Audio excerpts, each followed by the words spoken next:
दिखाई दे रही। राणा साहब, ये बात तो फैक्चुअली सही है कि अगर 18वीं तरमीम या 1 यूनिट की बात भी करनी है तो उसमें तमाम जमातों के कंसेंसस से ही होगा। वोट भी आप लोगों को देने, आपके वोट की भी जरूरत होगी, आपके साथ बैठकर भी हुकूमत को बात करनी होगी। तो ये क्यों लग रहा है मलिक अहमद खान साहब को कि 1 यूनिट की तरफ जा रहे हैं तमाम मामला?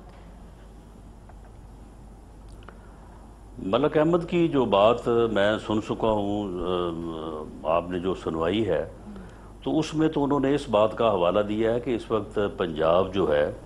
वो बनी गाला से जो है वो रूल हो रहा है और यहाँ पे जो है वो एक टीम बैठी है जो कि अनइलेक्टेड लोगों की है और इसकी शिकायत जो है वो पीटीआई के अंदर भी जो है वो ये आवाज़ें जो है वो सूबे में भी और मरकज़ में भी जो है वो सुनी जाती रही हैं और वो लोग जो हैं वो वहाँ पे सारे मामलात को जो है वो कंट्रोल कर रहे हैं। बुज़दार साहब जो हैं, एक तो होता है ना कि एक आदमी डिमी होता है, वो एक लेटर बॉक्स के तौर पे काम करता है कि ऊपर से हुक्म आया आगे पहुंचा। उस गरीब की इतनी भी हैसियत नहीं है वहाँ पे बराह रास्त हुक्म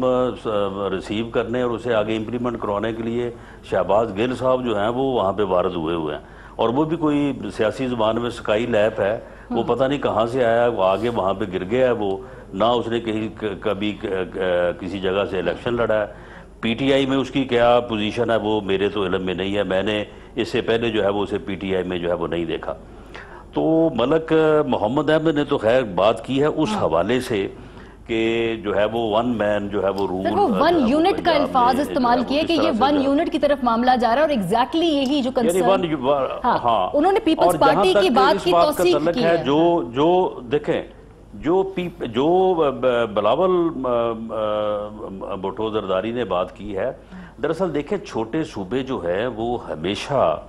इस बात के जो है वो मुतगाजी रहे हैं, ये मुतालबा करते रहे हैं कि सूबों को मजीद हकूक दिए जाएं। ये मुतालबा शायद पंजाब में कभी इतने शदोमत से नहीं हुआ लेकिन दूसरे सूबों ने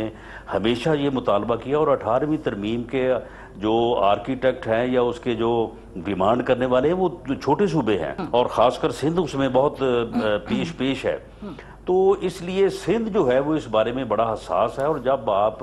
सिंध की धरती पे खड़े हो के बाज़ मिनिस्टर्स भी और ख़ुद वज़ीर आज़म जो है वो कहेंगे कि 18वीं तरमीम जो है इसकी वजह से मुल्क कंगाल हो गया। ये चौधरी साहब कह रहे हैं कि जो उन्होंने एनएफसी की बात की थी, हाँ ये वसाइल की तकसीम एनएफसी की वजह से है, लेकिन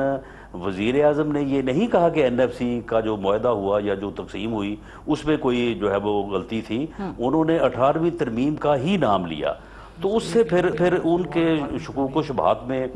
जो है वो फिर इजाफा हुआ और बाकी ठीक है। सियासत में हर किसी को जो बात सूट करे तो उन्होंने उस बात के ऊपर फिर पहरा या उसके ऊपर जोर तो देना होता है। चले, मतलब छोटी मोटी सियासत इस पे आप लोग कर रहे हैं ना, मतलब ठीक है क्योंकि सियासत तो करनी है, इस पे भी सियासत थोड़ी बहुत कर रहे हैं आप लोग। नहीं तो सियासी जमातें सियासत नहीं करेंगी तो और क्या करेंगी? ठीक है, तो यानी ये इशू जो है आप समझते हैं ये जेन्युइन इशू है या इस वक्त सियासी तौर पर सूट कर रहा है ज्यादा आप लोगों को? क्योंकि जब बिलावल ये बात करें तो कहते हैं केसेस में तेजी आ रही है तो वो ये 18वीं तरमीम को ढाल बना रहे हैं, तो ऐसी बात तो नहीं है ना?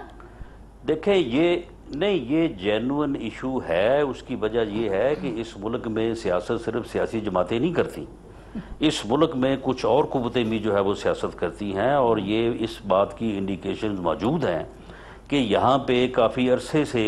इस बात को आगे बढ़ाया जा रहा है कि प्रेसिडेंशियल फॉर्म ऑफ गवर्नमेंट होना चाहिए और